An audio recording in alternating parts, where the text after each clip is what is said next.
মোহতরম হাজিরিন, আজকের এই পবিত্র জুমাবারে হাজিরিন মুসল্লিয়ান এজামের উদ্দেশ্যে যে খুতবাটি পেশ করা হবে তাতে আনিত আয়াতে করিমা তেলাওয়াত করে শোনানো হয়েছে।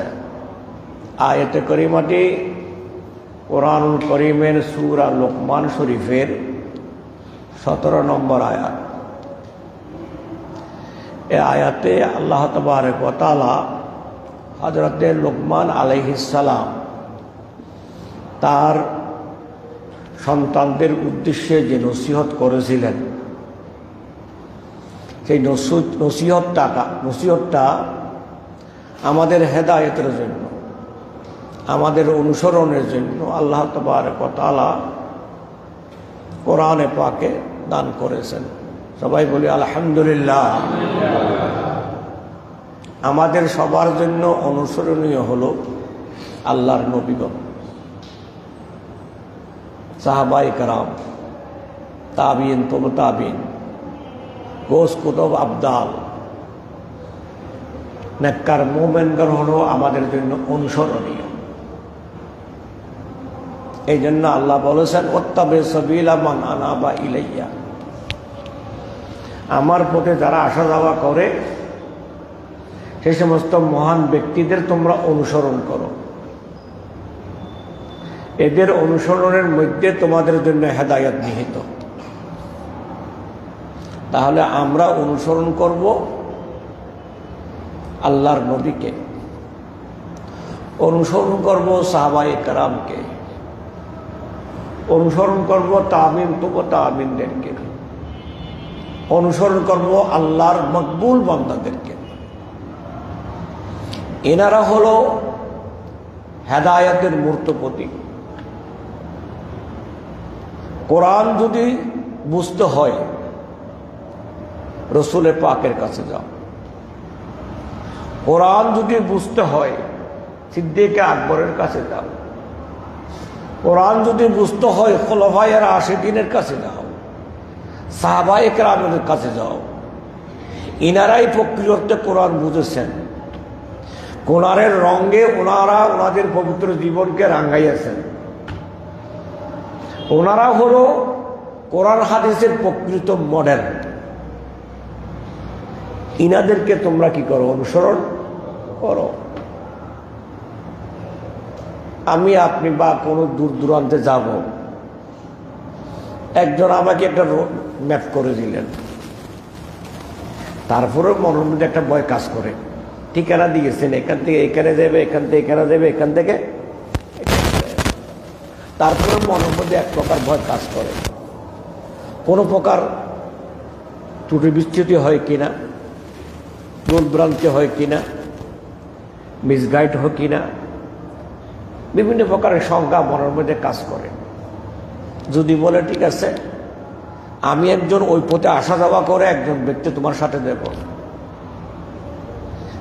যে বারবার ওইখানে গেছে, আসা যাওয়া করেছে, পথঘাট চিনে, একেবারে এক্সপার্ট, পর্যটক হিসাবে একবার পরীক্ষিত, এমন একজন ব্যক্তি আমি তোমার সাথে দেব, একথা যদি বলে আপনি খুশি না বেজার?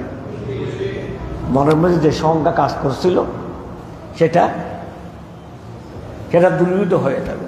আল্লাহ বলেন হেদায়েতের জন্য আমি তোমাদের কাছে কোরআন পাঠাইলাম। কোরআন পাঠাইয়া আমি বসে থাকিনি। এই কোরআনের পথে তোমাদেরকে কিভাবে পরিচালিত করা হবে, সেই জন্য কোরআনের একজন মডেল মুহাম্মদুর রাসূলুল্লাহ সাল্লাল্লাহু আলাইহি ওয়াসাল্লাম তোমাদের কাছে পাঠালাম। কোরআন মানে মুহাম্মদুর রাসূলুল্লাহ। আয়েশা সিদ্দিকা রাদিয়াল্লাহু তাআলা আনহাকে প্রশ্ন করেছিল, সাহাবায়ে কেরামদের মধ্যে জনৈক ব্যক্তি, রাসূল পাকের চরিত্র কি? আয়েশা সিদ্দিকা রাদিয়াল্লাহু তাআলা আনহা সংক্ষেপে উত্তর দিয়েছিলেন, খুলুকুহু আল কোরআন, রাসূলের চরিত্র হলো কোরআনুল কারীম। তাহলে বোঝা গেল কোরআনুল করিম হলো থিওরি, মুহাম্মদুর রাসূলুল্লাহ হলো প্র্যাকটিক্যাল।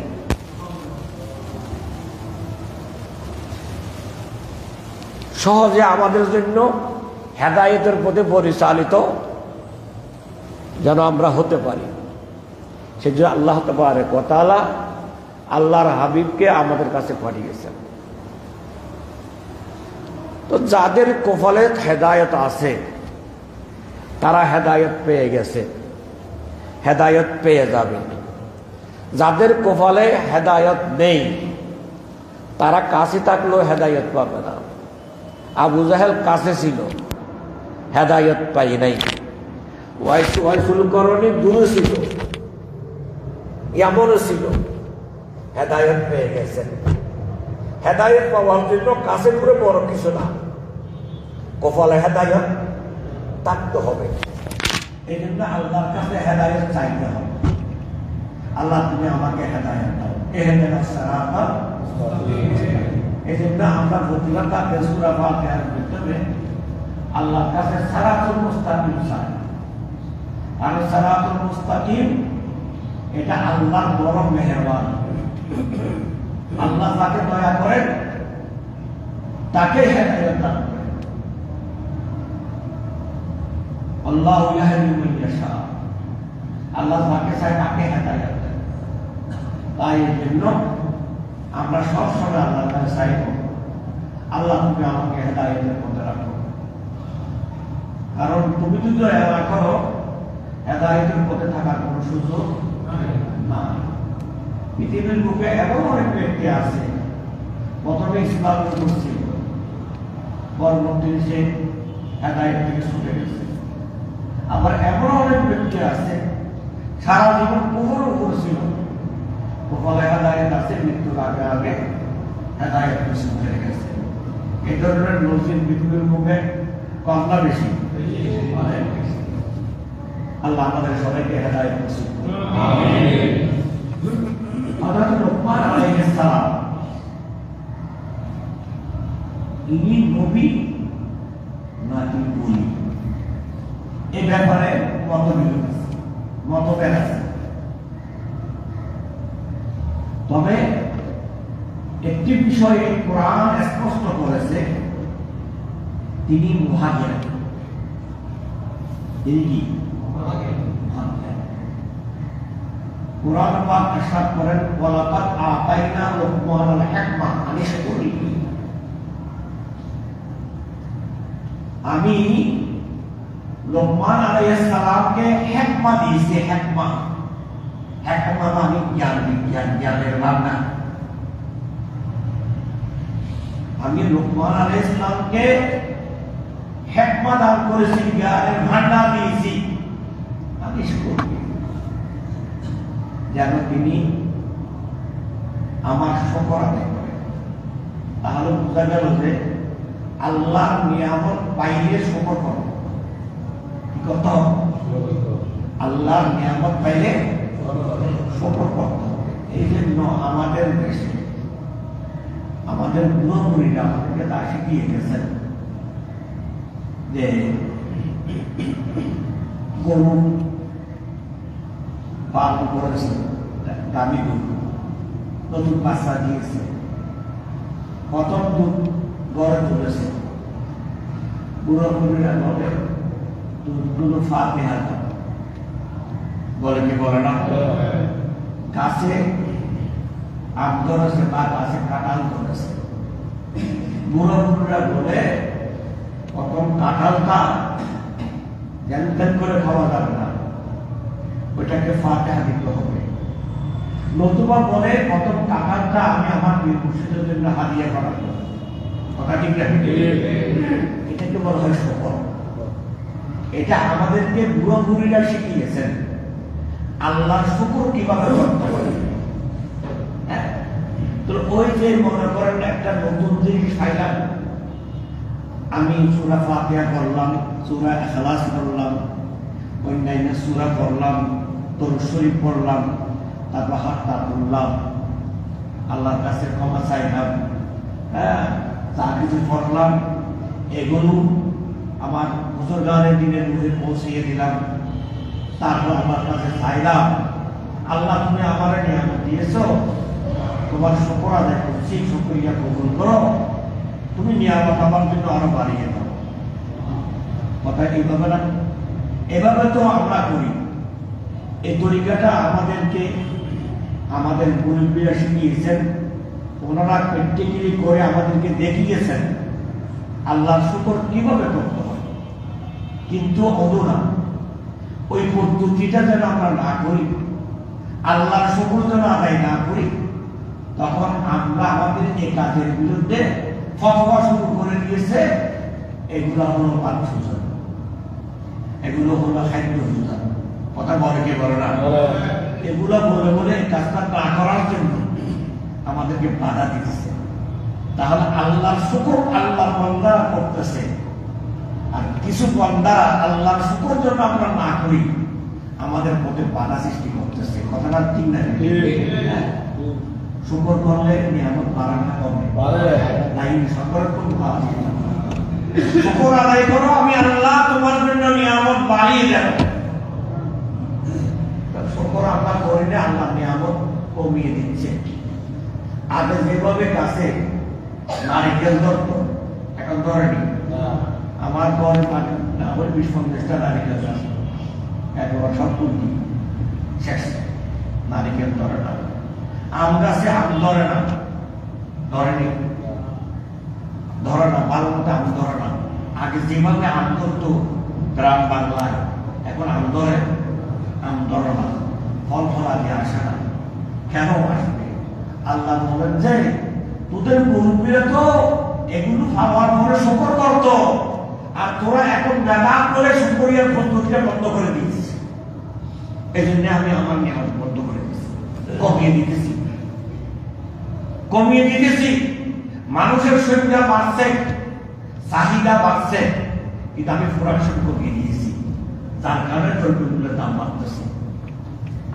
অর্থনীতির ভাষায় চাহিদার তুলনায় সরবরাহ কম হয়, তখন দ্রব্যমূল্যের দাম বেড়ে যায়। ঠিক না? এখন তরকারির দাম খুব বেশি, কারণ এই যে হলো বৃষ্টি হলো, বৃষ্টির কারণে অনেক ফলন নষ্ট হয়ে গেছে। ওই দিন কিনলাম, বলতেছে 100 টাকা কেজি। না, কিন্তু আমি 40 টাকা কেজি কিনছি, এখন 100 টাকা কেজি। দাম বাড়ছে না কমছে? হচ্ছে খাদ্য দ্রব্য সংকট হচ্ছে। আল্লাহ বলেন যে খাদ্য দিয়ে আমি, আবার খাদ্যের সংকট সৃষ্টি আমি করি, কারণ তোদের নাশকরির কারণে। আল্লাহ বারবার আমাদেরকে বলছেন যে বান্দা যা কিছু পাইছো পাওয়ার পর আমার শুকর করো, শুকর কর্ম আমি বাড়াই দেব, শুকর কর্ম না কমিয়ে দেব। সবকিছু কার হাতে? আল্লাহর সাথে কি মোকাবেলা চলে? মোকাবেলা চলে না। রিজিকের মালিক আল্লাহ, কেউ আপনাকে রিজিক দিতে পারবে না। আল্লাহ রিজিক দেবে, কিভাবে দেবে এটা আল্লাহ ছাড়া কেউ জানে না। যিনি আল্লাহর বান্দা পয়দা করছেন, তিনি আল্লাহর বান্দার খাদ্য জোগাড় করবেন না, তিনি আল্লাহ খাদ্যের ব্যবস্থা করবেন, রিজিকের ব্যবস্থা করবেন। যেদিন রিজিক বরাদ্দ কপাল থেকে শেষ হয়ে যাবে, সেই দিন আপনি মৃত্যুর পরিবর্তন করবেন। রিজিক যতদিন পর্যন্ত আল্লাহ আপনাদের সরবরাহ করবেন, আপনি কোনো উপায় বেঁচে থাকবেন। আল্লাহ আমাদেরকে আল্লাহর উপর পরিপূর্ণ বিশ্বাস স্থাপন করার তৌফিক দান করুন। আমিন। লুকমান আলাইহিস সালাম ছেলে সন্তানদেরকে ডেকে নসিহত করতেছেন। লুকমানের নসিহতটা আল্লাহর কাছে পছন্দ লেগেছে। ওইটা আমাদের জন্য পাঠিয়ে দিয়েছে, যেন আমরা এটা অনুসরণ করি। আমরা কোথাও গেলে, নানা দাদারা কোথাও গেলে ভালো কিছু যদি দেয়, পছন্দের, হ্যাঁ, অনেক নানা দাদা দু একটা জিনিস নাতির জন্য পকেটে নিয়ে যেতে, এখানে নিয়ে আমাদের দাদারা নানারা নিয়ে যেতে। নাতি ওগুলো মহব্বতের মেয়ে, আদর পছন্দের মেয়ে। নাতিদের ঠিকানা বাবার কাছে হয় না, হ্যাঁ, দূর দিয়ে দাদার কাছে যায়, ঠিক না? নাতি মনে করে আপন দাদা দাদি এই পৃথিবীটা। এই জন্য দাদারা নানারা বাহিরে গেলে, কোথাও গেলে, ভালো কিছু দেখলে, ভালো কিছু খাইলে পকেটে করে নিয়ে আসে। পছন্দের জিনিস আপন বন্ধের জন্য মানুষ নিয়ে আসে। লোকমান আলাইহিস সালাম তার ছেলে সন্তানদেরকে ডেকে বসিয়ে নসিহত করেছেন। ও নসিহতটা আল্লাহর কাছে পছন্দ লেগেছে। আল্লাহ বলেন যে উম্মতের মধ্যে আমার কাছে বেশি পছন্দ উম্মতে মুহাম্মদী। আল্লাহর কাছে উম্মতের মধ্যে উম্মতে মুহাম্মদের বেশি পছন্দ। যতক্ষণ পর্যন্ত উম্মতে মুহাম্মদী বেহেশতে কদম রাখবে না, ততক্ষণ পর্যন্ত অন্য কোনো নবীর উম্মত বেহেশতে যেতে পারবে না। তাহলে আল্লাহর পছন্দের না, আল্লাহ খুবই পছন্দের। এই জন্য আল্লাহ তাবারক ওয়া তাআলা এই পছন্দের জিনিসটা উম্মতে মুহাম্মদের জন্য কোরআনে পাকে হাদিয়া হিসেবে বানিয়েছেন। মহব্বতের জিনিস আল্লাহ মহব্বত করেছেন, পছন্দ করেছেন। আমি এই পছন্দের জিনিসগুলো আমার পছন্দের উপর উম্মতে মুহাম্মদের জন্য বানিয়ে দেব। আল্লাহ তাবারক ওয়া তাআলা কোরআনে পাকে এই কথাটি তুলে ধরেছেন। লোকমান আলাইহিস সালাম সন্তানদেরকে ডেকে বসিয়ে নসিহত করতেছিলেন।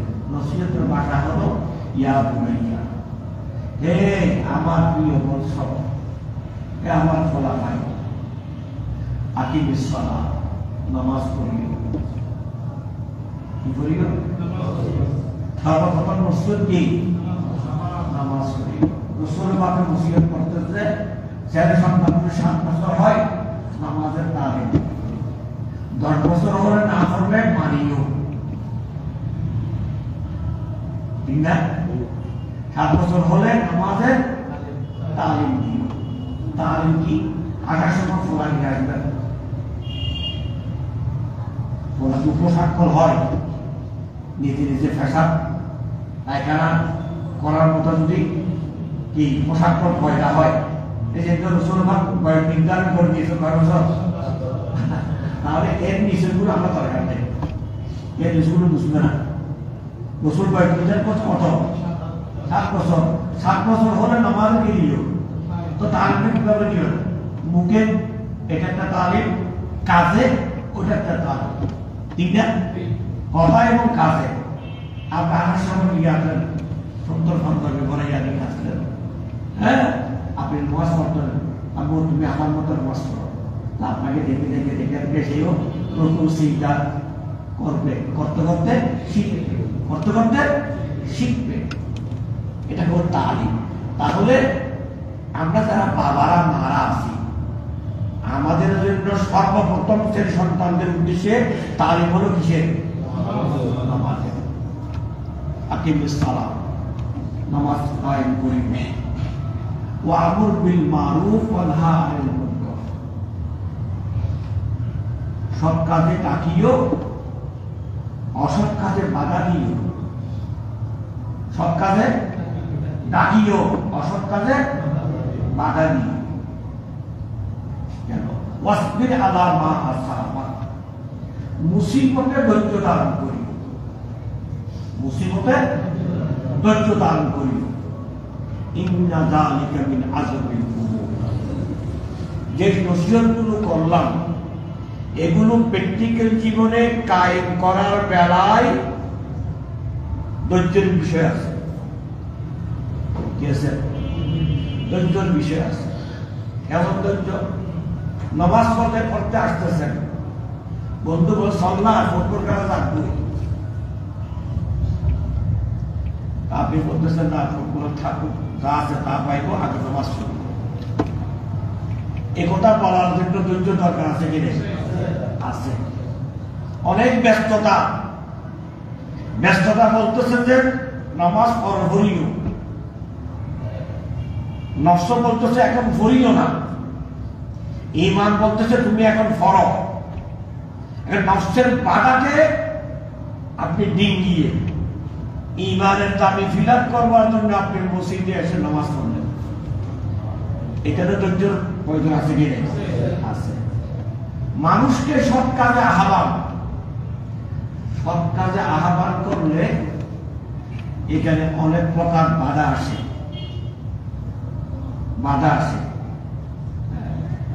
অসৎ কাজে বাধা দিলে সেখানেও বাধা আছে, খুব কঠিন বিষয়।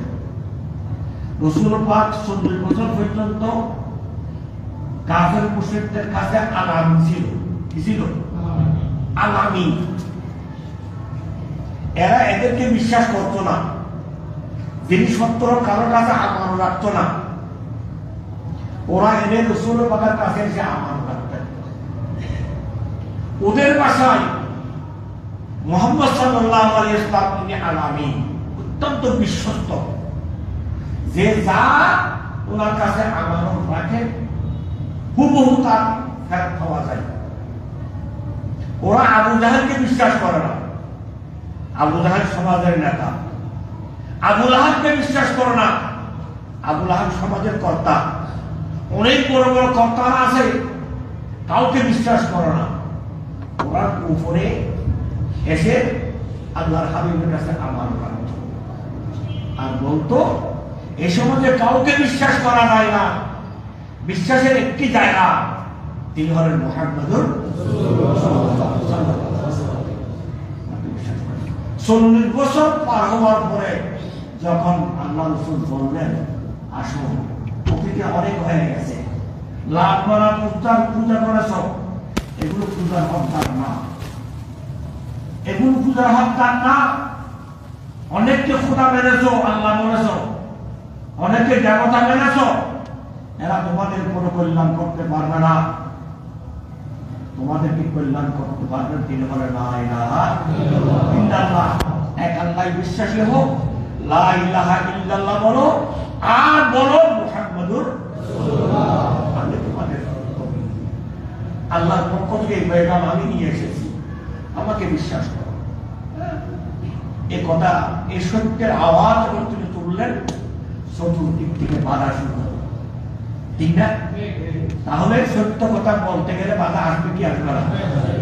বাধা আসবে বলে কি আমরা সত্য কথা বলা কি বন্ধ করা যাবে? হ্যাঁ, কখনো বন্ধ করা যাবে। সত্য কথা বলবো যত বাধা আসবে, এটা শিক্ষা হলো আল্লাহর হাবিব ওলি আল্লাহদের বুজুর্গানে দিনের জীবনে কতটা কঠিন পরীক্ষা চলেছে। আল্লাহর নবীদের মধ্যে অনেক নবীদেরকে ইহুদিরা হত্যা করেছে, কোনো অপরাধ নেই, শুধু বলেছিল লা ইলাহা ইল্লাল্লাহ, একটাই অপরাধ, আল্লাহ ছাড়া কোনো মাবুদ নেই, এটা বিশ্বাস করো। একথা বলার কারণে অনেক নবীদেরকে ওরা হত্যা করেছে ইহুদিরা।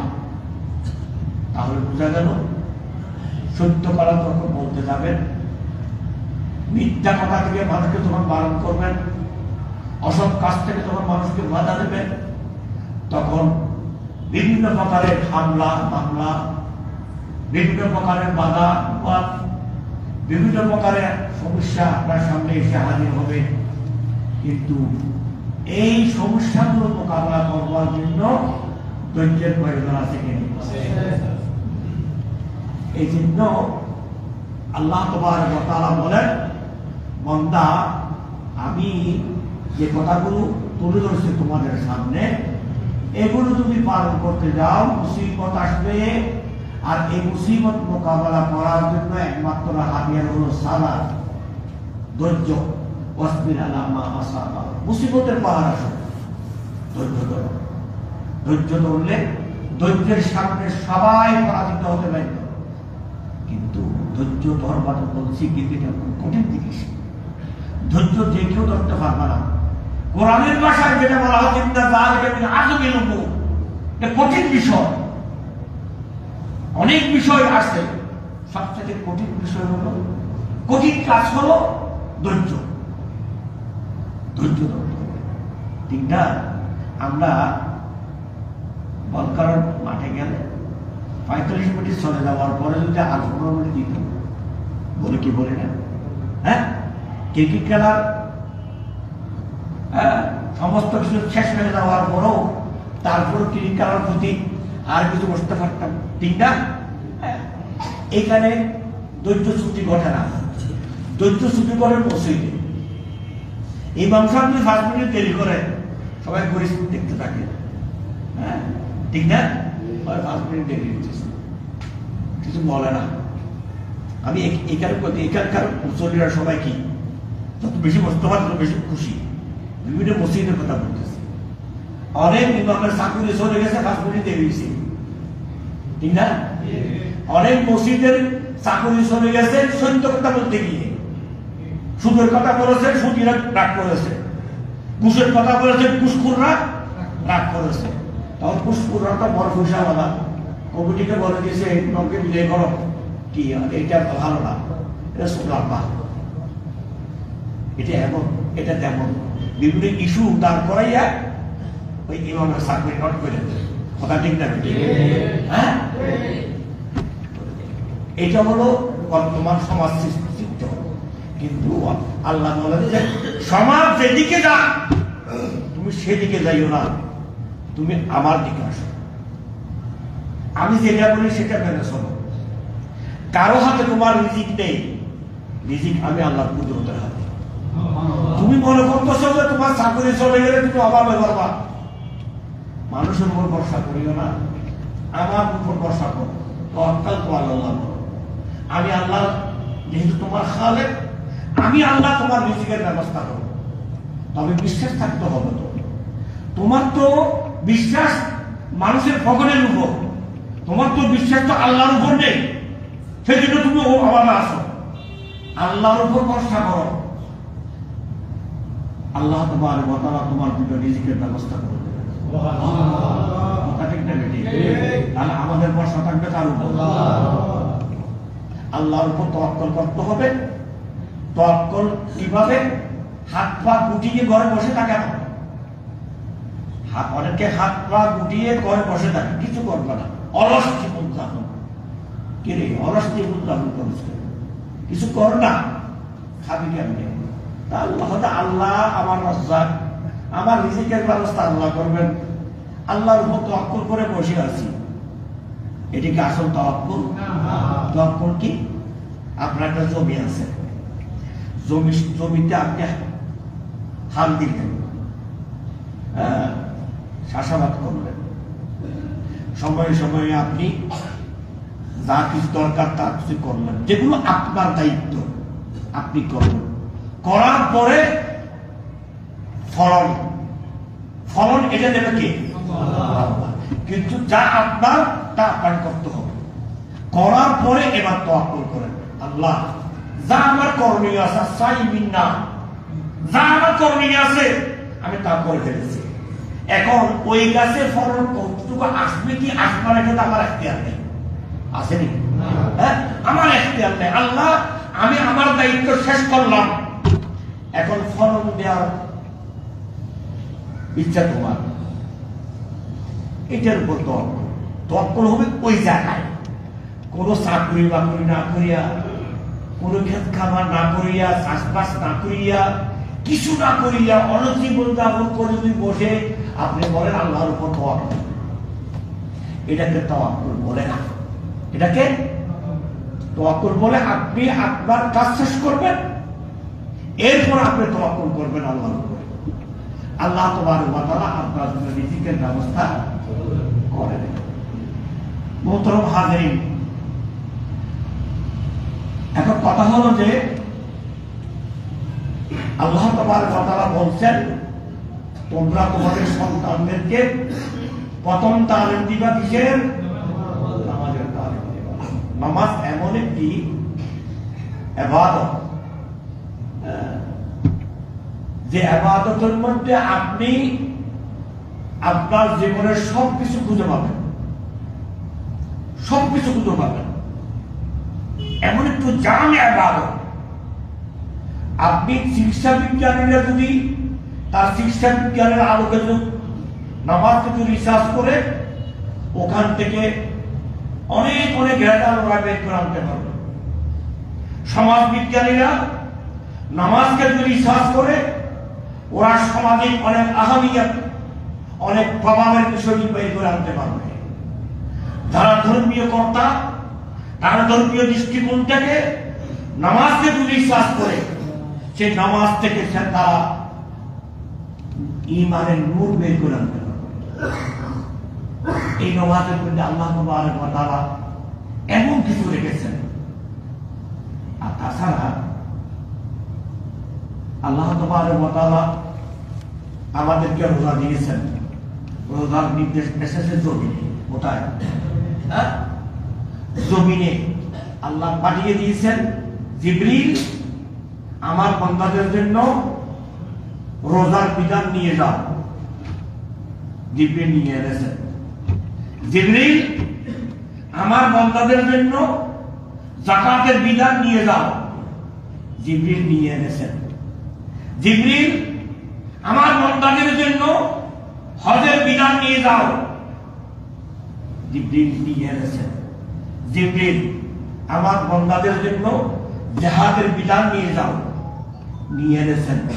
সমস্ত বিধান আরশ থেকে আল্লাহ পাঠিয়েছেন মাধ্যমে জিবরিল পৃথিবীতে নিয়ে এনেছেন। কিন্তু নামাজ এমন একটি বিধান, নামাজ সেভাবে আসেনি। নামাজ এসেছে কিভাবে? ইয়া রাসূলুল্লাহ, আপনি দুলা হন, আপনার জন্য নুরানি বাহন পাঠাচ্ছি। নুরানি বাহন আপনি আরোহণ করুন। আপনি বাইতুল মুকাদ্দাসে আসুন। বাইতুল মুকাদ্দাস থেকে প্রথম আসমানে আসুন। দ্বিতীয় আসমান, তৃতীয় আসমান, তৃতীয় চতুর্থ আসমান, ষষ্ঠ আসমান, তাই করে আশরা আযীমে আসুন। আশরা আযীমে এসে ইয়া রাসূলুল্লাহ, আপনার সাথে আমি ফসালাত করব।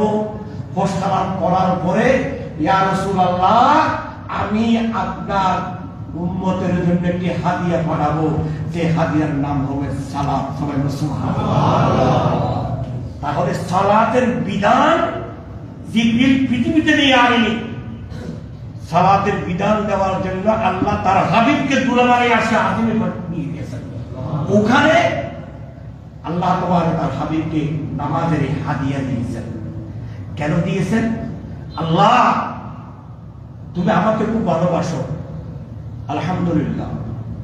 আমিও তোমারে ভালোবাসি, আলহামদুলিল্লাহ। বারে রাহি, তুমি আমাকে এখানে এনে তোমার সাক্ষাৎ দিয়েছ। তোমার সাক্ষাতে আমি ধন্য হয়েছি। কিন্তু এই জায়গায় এসে আমি আমার মোহাব্বতের মানুষগুলোকে ভুলে যেতে পারি না। ইয়া রাসূলুল্লাহ, আপনি কি বলছেন? ইয়া রাসূলুল্লাহ, আপনি আমাকে ভালোবাসেন, কিন্তু আমি তো আমার উম্মতকে ভালোবাসি। আমার উম্মতকে ভালোবাসি। আমি এখানে এসেছি, এই নাম নিয়ামত পেয়েছি। আমার মনে ইচ্ছা হয় এই ধরনের নিয়ামত, এই ধরনের মাকাম যেন আমার উম্মতরা লাভ করে। তো আল্লাহ তাবারক ওয়া তাআলা পরবশ হইয়া তখন রাসূল পাককে নামাজের হাদিয়া দিলেন। বলে দিলেন, ইয়া রাসূলুল্লাহ, নামাজের হাদিয়া আপনার উম্মতের জন্য নিয়ে যান। আর বলে দিলেন, এটা এমন একটি ব্যবস্থা, যে ব্যবস্থা ফলো করলে আপনি যে নিয়ামত পেয়েছেন সেই নিয়ামত তারাও পেয়ে যাবে। সুবহানাল্লাহ। রাসূল পাক সালাতু মেরাজুল মুমিনিন, সালাত হলো মুমিনদের মেরাজ। আল্লাহ ওখানে গিয়ে মেরাজ হয়েছে। আর আল্লাহ বলেন যে আপনার উম্মত পৃথিবীর জমিনে প্রতিদিন 5 বার আমার মেরাজ পাঠ করবে। এখন আমরা নামাজ পড়তে চাই কি চাই না? তাহলে আমাদের যুবক ভাইয়েরা যারা এখনো পর্যন্ত নামাজ থেকে দূরে, আর দূরে থাকার সুযোগ নেই। জিবরিল, আজরাইল আমাদের চতুর্দিকে ঘুরতেছে। আজরাইল প্রতিদিন 5 বার আমাদেরকে ডাক দেয়, মৌতের কথা স্মরণ করিয়ে দেয়। আমরা কালে শুনি না, ঠিক না? আমি আসতেছি, বান্দা অপেক্ষা করে। এই যুবক, যৌবনতার ঘরে করিও না। তোমার মতো অনেক যৌবনকে আমি ছিনিয়ে নিয়ে গেছি। এ তরুণ, তারুণ্যতার বড়াই করিও না। অনেক তরুণ আমার হাতে বন্দী হয়ে গেছে। কথা ঠিক না? কাজেই এই বন্দী দশা থেকে মুক্তি লাভ করবার জন্য, আখিরাতকে সুন্দর করবার জন্য দ্বিতীয় কোনো পন্থা নাই। একটি মাত্র পন্থা, ইহদিনাস সিরাতাল মুস্তাকিম প্রকাশ করো। আল্লাহ তাবারক ওয়া তাআলা আমাদের সবাইকে সিরাতাল মুস্তাকিম নসিব করুন। আমিন। ওয়া আলহামদুলিল্লাহি রাব্বিল আলামিন। তারা শুক্র আদায় করে